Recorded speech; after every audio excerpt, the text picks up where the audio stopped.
एको देवः स्वामिनारायणोऽयम् एको मन्त्रः स्वामिनारायणेति एको वैद्यः स्वामिनारायणोऽयम् एकोपास्यः स्वामिनारायणो नः। कृपा करो मुझ ऊपरे सुखनिधि सहजानंद गुण तमारा गाववा बुद्धि आपजो सुख कंद गुण तमारा गाववा बुद्धि आपजो सुख कंद। श्री स्वामिनारायण भगवाननी जय। छपैयानी अंदर भगवान श्रीहरि पोतानी बाळ લીલાઓનો વિસ્તાર કરી પરિવાર સહિત અયોધ્યાની અંદર નિવાસ કર્યો છે અને પરમ પવિત્ર નગરી એવી અયોધ્યામાં પણ પોતાની બાળ લીલાઓ દ્વારા ગામ લોકોને અતિશય આનંદ પમાડી રહ્યા છે અને આશ્ચર્ય જન્માવી રહ્યા છે।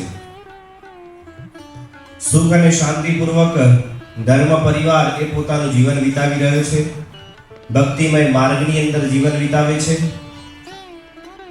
સંવત 1842 ના વૈશાખ સુદ અને બીજના દિવસે ધર્મ પરિવારમાં ભગવાન શ્રી હરિના નાના ભાઈ એવા ઈચ્છારામજીનો જન્મ થાય છે।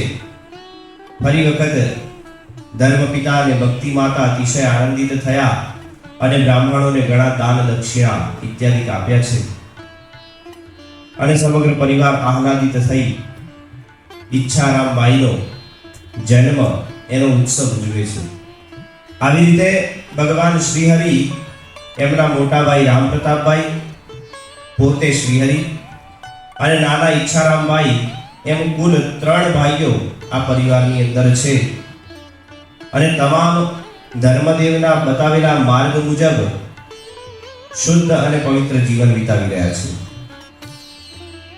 એટલું જ નહીં, અયોધ્યાની અંદર રહેનારા વાસીઓ એ બધાને પર જ્યારે ખ્યાલ આવે છે કે ધર્મદેવ ધર્મને જાણનારા, સહનશીલ સ્વભાવવાળા અને શાસ્ત્રનો ઉપદેશ કરનારા છે, શાસ્ત્રના જ્ઞાતા છે, ત્યારે મનુષ્ય એમને શરણે આવે છે અને રામાનંદ સ્વામી દ્વારા ઉદ્ધવ સંપ્રદાયની દીક્ષા આપવાની પ્રણાલી એ ધર્મદેવ પોતે ચલાવી રહ્યા છે। પોતાને શરણે આવેલાને કંઠી ધારણ કરાવી અને ઉદ્ધવ સંપ્રદાયની દીક્ષા આપે છે, ધર્મ અને નિયમ સંબંધી ઉપદેશ પણ આપે છે। જે બાઈઓ પણ પોતાને શરણે આવે છે એ બાઈઓને ભક્તિ દેવી થકી એક પ્રકારની દીક્ષા આપી રહ્યા છે। ભક્તિ દેવી બાઈઓને દીક્ષા આપી બાઈઓના જે યથોચિત નિયમો એનાથી અવગત કરાવે છે। અહીંયા દીક્ષા લેનારા ઘણા બધા મનુષ્યો એ ધાર્મિક વૃત્તિ વાળા જ હતા એવું ન હતું। કેટલાક તો અધાર્મિક હતા, કેટલાકને ભગવાનમાં શ્રદ્ધા ન હતી, કેટલાક તાર્કિક હતા, પરંતુ આ બધાને જ ધર્મદેવ જ્યારે દીક્ષા આપે છે, સદ્ધર્મનો ઉપદેશ કરે છે, એટલે આ ઉપદેશ સાંભળી અને તમામ મનુષ્યો એ ધર્મ અને નિયમયુક્ત થાય છે। આવી રીતે અયોધ્યાની અંદર ધર્મદેવ, ભક્તિ માતા અને પોતાનો સમગ્ર પરિવાર આહલાદિત થઈ અને જીવન વિતાવી રહ્યું છે। કોઈક સમયને વિશે ત્યાં અસુરો પણ આવતા હોય છે, પરંતુ આ અસુરોને પણ ભગવાન શ્રીહરિ અંદરો અંદર લડાવી અને મારી નાખે છે। એટલે હવે તો ધર્મદેવ અને ભક્તિ માતાને અસુરો થકી પણ કોઈ ભય નથી રહ્યો। ધર્મદાન એમણે જાણ્યું કે પોતાના પુત્રને 7-8 વર્ષ જેવો સમય થયો છે, એટલે હવે એમણે નિર્ધારિત કર્યું કે આપણે આપણા પુત્રને યજ્ઞોપવિત ધારણ કરાવવી જોઈએ। યજ્ઞોપવિત હિન્દુ સંસ્કૃતિની અંદર એક પ્રકારનો અમૂલ્ય મહત્વનું સ્થાન ધરાવનાર સંસ્કાર છે। કારણ કે જ્યારે બાળકનો યજ્ઞોપવિત સંસ્કાર થાય છે, એ યજ્ઞોપવિત દ્વારા બાળક એ બ્રહ્મચર્યાશ્રમની અંદર સાધના કરવા માટે પ્રવેશ કરે છે. પોતાના આચાર્યને સમિદા આપી અને પોતાનું સર્વસ્વ સમર્પણ કરે છે. આચાર્ય પણ એ બાળકને યથોચિત જ્ઞાન આપી જ્ઞાનથી સંતૃપ્ત કરે છે. યજ્ઞોપવિતનો આ પ્રકારનો કંઈક અર્થ છે. એટલે ધર્મદેવે વિચાર કર્યો કે આપણા પુત્રને હવે યજ્ઞોપવિત આપવાનો સમય થઈ ગયો છે, એટલે એના માટે સારા એવા જ્યોતિષને બોલાવે છે અને મુહૂર્ત જોડાવે છે કે યજ્ઞોપવિત આપવા માટેનું સારું મુહૂર્ત કયું છે તમે જોઈ આપો. ત્યારે ત્યાં ઉપસ્થિત એવા જ્યોતિષે કહ્યું છે કે તમારે હવે વિલંબ ન કરવો જોઈએ. અમુક પ્રકારનું મુહૂર્ત એ તમારા માટે અતિશય યોગ્ય છે. તમે આ સમયની અંદર કહેવાય કે જનોઈ આપી શકો છો, યજ્ઞોપવિત ધારણ કરાવી શકો છો. ધર્મદેવ રાજી થકા દેશ દેશાંતરની અંદર કંકોત્રીઓ લખે છે, પોતાના સગા સંબંધી ઇત્યાદિને તેડાવે છે, વિદ્વાન એવા વિપ્રગણને પણ તેડાવે છે. કેટલાક ઋષિઓ મુનિઓ પણ આ યજ્ઞોપવિત સંસ્કારની અંદર ઉપસ્થિત રહે તેના માટે એમને પણ તેડાવે છે. અને આ રીતે ખૂબ જ ભવ્ય મોટો એવો ઉત્સવ જાણે ઉજવવાનો હોય એવી ભવ્ય તૈયારીઓ ધર્મદેવ અને ભક્તિ માતા કરતા હોય છે. યજ્ઞોપવિતનો દિવસ આવ્યો. વહેલી સવારથી ઉઠીને ધર્મદેવ વિધિની સંબંધી સામગ્રી એકત્રિત કરી લાવ્યા અને એ કાર્યની અંદર જોડાયા. પોતાના પુત્ર એવા શ્રીહરિ ઘનશ્યામ મહારાજને યજ્ઞોપવિત ધારણ કરાવી યથોચિત ઉપદેશ આપે છે કે હે પુત્ર, હવે તમે તમારું સર્વસ્વ તમારા આચાર્યને અર્પણ કરો. નિત્ય પ્રત્યે સમિદા લઈ અને યજ્ઞાદિ કરવું, ભગવાનનું પૂજન કરવું, વહેલી સવારે ઉઠવું, નીચે પથારી કરીને સૂવું, ખાટલા ઉપર સૂવું નહીં, મસ્તક ઉપર તૈલ મર્દન કરવું નહીં, શરીર ઉપર તૈલ મર્દન ન કરવું વગેરે પ્રકારના કેટલાય બધા જે બ્રહ્મચારીને અનુરૂપ નિયમો એ ધર્મદેવ પોતાના પુત્રને સમજાવે છે કે આ પ્રકારે હવે તમે તમારું જીવન વિતાવજો અને નિત્ય પ્રત્યે આચાર્યએ આપેલી શિક્ષા તેને ગ્રહણ કરજો. શાસ્ત્રની અંદર જ્ઞાતા એવા હરિકૃષ્ણ મહારાજ એમણે પણ આ સમગ્ર બાબતને સહર્ષ સ્વીકાર કર્યો છે અને પોતાના આચાર્ય તરીકે પોતાના ગુરુપદે બીજા કોઈને જ નહીં પરંતુ શાસ્ત્રોના જ્ઞાતા એવા ધર્મદેવને જ સ્વીકાર્યા છે. હવે યજ્ઞોપવિત સંસ્કાર પણ પૂરો થયો છે. ભગવાન શ્રીહરિએ જે કાર્ય સાધવું હતું એ સાધવાની હવે તેઓ નજીક પહોંચી ગયા છે. ઘરની અંદર તેઓ બ્રહ્મચારીના જેમ જ જીવન વિતાવી રહ્યા છે. ભલે પોતે ઘરમાં જ રહે છે પણ બ્રહ્મચારી જેવું જીવન જીવે છે. નીચે ભોય ઉપર પથારી કરીને સૂવે છે. સ્વાદિષ્ટ વ્યંજનોનો સંપૂર્ણ ત્યાગ કરી દીધો છે. સ્વાદિષ્ટ વ્યંજનો જમતા નથી. અવારનવાર વ્રત અને ઉપવાસો કરે છે જેથી આપણું શરીર ધીરે ધીરે સુકાવવા લાગે. આવા બધા પ્રકારના નિયમો એ તેઓ નિત્ય પ્રત્યે પાળતા હોય છે અને પોતાના પિતા એવા ધર્મતાત તરફથી મળેલી તમામ શિક્ષાને ગ્રહણ કરે છે. વેદ, શાસ્ત્ર, ઉપનિષદો, સ્મૃતિ ગ્રંથો, બ્રાહ્મણ ગ્રંથો, મીમાંસાઓ વગેરે તમામ શાસ્ત્રોનો તેઓએ ટૂંક જ સમયની અંદર સમગ્ર અભ્યાસ પૂર્ણ કરી લીધો છે. અને આ અભ્યાસ પૂર્ણ કરવાથી ધર્મપિતાને પણ ખૂબ આશ્ચર્ય થાય છે કે આ પુત્ર, આ બાળક હજુ ખૂબ નાની અવસ્થામાં છે પણ છતાંય કેટલું બધું જ્ઞાનનું અર્જન કર્યું છે. એવું જાણી ધર્મપિતા પણ ખૂબ રાજી થાય છે. ભગવાન શ્રીહરિ ઘનશ્યામ મહારાજ તેઓ પોતે પણ જ્ઞાન એટલું બધું અર્જન કર્યા પછી એમણે વિચાર કર્યો કે આટલા બધા વિશાળ એવા શાસ્ત્રોની અંદરથી કોઈક બાબત આપણા માટે સારરૂપ અવશ્ય હોવી જ જોઈએ.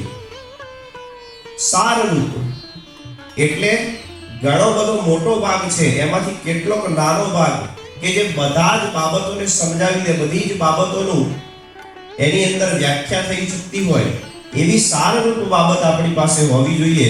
એટલે ભગવાન શ્રી હરિએ એ બધામાંથી સારરૂપ ખૂબ નાની એવી પુસ્તિકા પોતે જાતે સ્વહસ્તે લખી, જેની અંદર ઘણા બધા શાસ્ત્રોનો સાર આવી જાય એવી પુસ્તિકા પોતે જાતે લખી અને ધર્મદેવને બતાવી છે કે પિતાજી મેં આ પ્રકારનો સાર બનાવ્યો છે, જરા તમે વાંચી અને આને પ્રમાણિત કરી આપો. જ્યારે ધર્મદેવે આનું વાંચન કર્યું પોતે ખૂબ આશ્ચર્ય પામ્યા કે ખૂબ સુંદર તમે આ સમગ્ર શાસ્ત્રોનો સાર કર્યો છે, જેની અંદર ધર્મ, ભક્તિ, જ્ઞાન, વૈરાગ્ય તમામ બાબતો સંબંધી આમાં વાત આવી જાય છે. મનુષ્યના જન્મથી લઈ મનુષ્યના મોક્ષ સુધીની તમામ બાબતોનું આની અંદર લેખન કરવામાં આવ્યું છે અને એ પણ ખૂબ સાર રૂપે. માટે હે પુત્ર, તમે આનું પઠન પોતે પણ કરજો અને કોઈક મુમુક્ષુ તેને આની કથા પણ તમે અવશ્ય કરજો એવી ધર્મતાતે ઘનશ્યામ મહારાજને આજ્ઞા કરી છે. હવે ભગવાન શ્રી હરિએ વિચાર કર્યો કે આપણે તો પૃથ્વી ઉપરના અનેક મુમુક્ષુઓનું કલ્યાણ કરવા માટે અહીંયા ઉપસ્થિત થયા છીએ, આ જન્મ ધારણ કર્યો છે અને જો આ જ રીતે આ ઘરમાં બંધાઈને રહેશું તો અવશ્ય આપણે એ બધા મુમુક્ષુઓનું કલ્યાણ નહીં કરી શકીએ. તો એના માટે શું કરવું જોઈએ? ઘરનો ત્યાગ જો અત્યારે કરીશું તો અમારા પિતા અને અમારી માતા એ બંનેને ખૂબ દુઃખ થશે. તેઓ આ દુઃખને સહન નહીં કરી શકે. માટે ભગવાન શ્રી હરિ તેઓ શાંતિપૂર્વક પોતાનું જીવન એ ઘરની અંદર વિતાવે તો છે જ અને રાહ જોઈ રહ્યા છે કે કોઈક સમયને વિશે ધર્મદેવ અને ભક્તિ માતા એ બંનેને દુર્વાસા મુનિના શાપમાંથી મુક્ત કરી પોતાના સ્વધામ એવા અક્ષરધામને વિશે એમને મોકલી દેવા અને ત્યાર પછી આ પ્રકારે આપણે ઘરનો ત્યાગ કરવો એવો નિર્ધાર મનોમન કરી લીધો છે, કોઈને જણાવ્યું નથી. એવામાં જ સંવત 1848 કારતક માસમાં ભક્તિ દેવીએ કારતક મહિનાનું વ્રત અનુષ્ઠાન કર્યું છે. આ અનુષ્ઠાન કરવાથી તેમનું શરીર એ નિર્બળ બન્યું અને નિર્બળ બનવાના કારણે તેમને શરીરે કસર પણ થઈ, તેમને માંદગી આવી અને માંદગીના કારણે ભક્તિ દેવી હવે સમગ્ર દિવસ દરમિયાન પથારીવશ રહેવું પડતું હતું. ખૂબ ગંભીર પરિસ્થિતિ થઈ.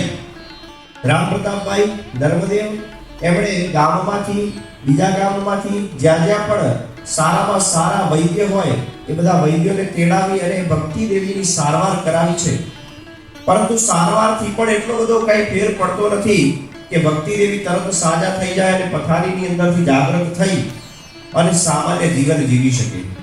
એટલે હવે ભગવાન શ્રી હરિને નિર્ધાર થઈ ગયો કે ભક્તિ દેવી નજીકના ભવિષ્યની અંદર જ અમારા સ્વધામને વિશે વિરાજમાન થશે. એટલે ભક્તિ દેવીને વૈરાગ્ય લક્ષી અને પરમ મોક્ષ કહેવાય છે, પરમ કલ્યાણ જેને કહેવાય છે એ સંબંધી વાત મારે કરવી છે એવો નિર્ધાર કરી ભગવાન શ્રી હરિ ભક્તિ દેવી સમક્ષ જાય છે અને જઈ ઉપદેશ આપે છે કે માતા, ભગવાન શ્રી હરિએ રચેલી જે માયા છે, ભગવાન નારાયણે જે રચેલી માયા પૃથ્વી લોક પરના તમામ મનુષ્ય જેને જોઈ શકે છે, જેનો અનુભવ કરી શકે છે, એવી માયા એ માયા જ્યાં જીવ છે એને ભગવાન સુધી પહોંચવા દેતી નથી. ભગવાન સુધી પહોંચવાના માર્ગની અંદર અવરોધ રૂપ બનતી કોઈ બાબત હોય તો એ માયા છે. માટે માતા, તમે આ તમામ માયાનો ત્યાગ કરો. માયાનું સ્વરૂપ શું છે? માયાનું સ્વરૂપ એટલું જ છે કે આપણને જે પણ બાબતની અંદર બંધન કરી રાખે, ભગવાનના માર્ગની અંદર જતા કઈ પણ વસ્તુ બંધન કરી રાખે, એ તમામ બાબત માયા છે. સગા સંબંધી, સ્નેહીજનો, વસ્તુ પદાર્થ જેની અંદર આપણને મોહ થાય છે, એવી તમામ બાબતો એ માયા છે. માટે માતા, તમે આ માયાનો ત્યાગ કરી વૈરાગ્ય ઉત્પન્ન કરો, મનની અંદર વૈરાગ્ય જન્માવો અને એકમાત્ર ભગવાનનું સ્મરણ કરતા કરતા પોતાનો જીવનનો અંતકાળ જીવો, તો ભગવાન તમને અવશ્ય પરધામને વિશે લઈ જશે.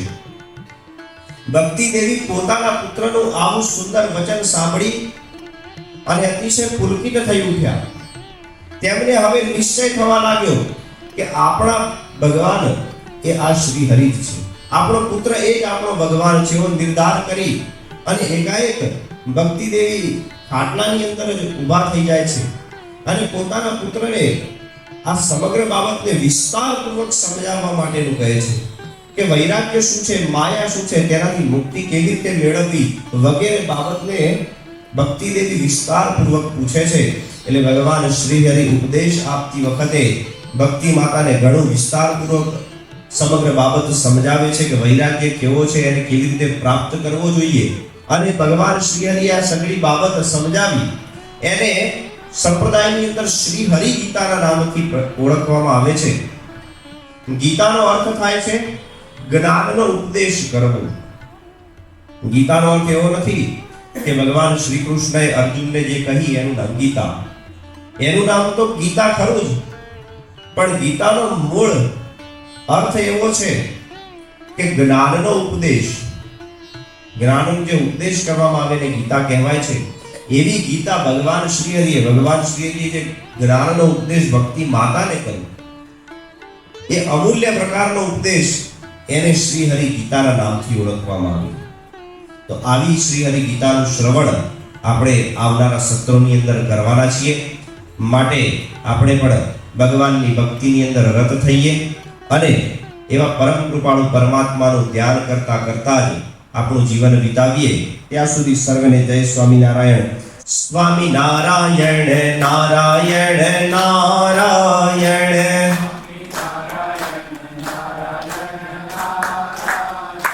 સ્વામિનારાયણ નારાયણ નારાયણ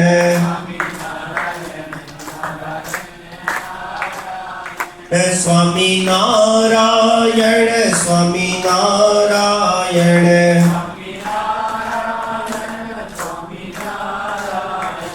સ્વામિનારાયણ નારાયણ નારાયણ.